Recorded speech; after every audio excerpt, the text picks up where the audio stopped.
रूपे घेऊन आलो तारा या भक्ताही बघ. शक्ती कशी येते ती अनेक रूपांनी आपल्या समोर येत असते. कधी ती आई म्हणून असते, कधी ती वडील म्हणून येते. वडिलांकडे पण एक शक्ती असते.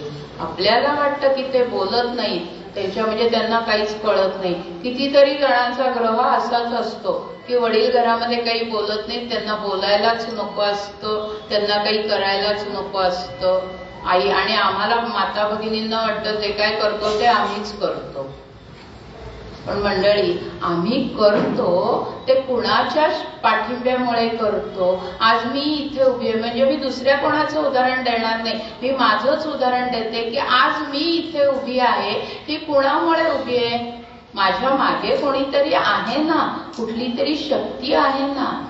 तुम्ही म्हणाल की बाई मगाशीच तुम्ही सांगितलं ज्यांनी हा अभंग लिहिला त्यांनीच तुम्हाला पुढे आणलं.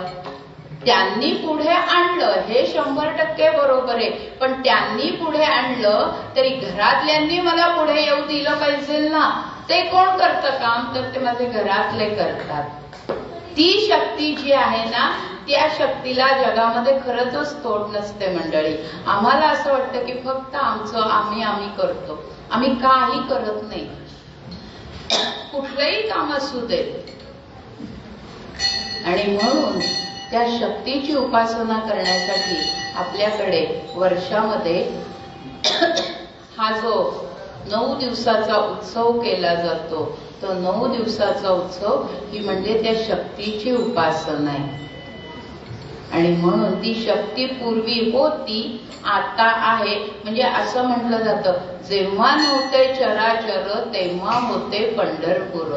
मग त्या पंढरपुरामध्ये कोण होतं, तर ती भगवती होती, ती अंबामाता होती.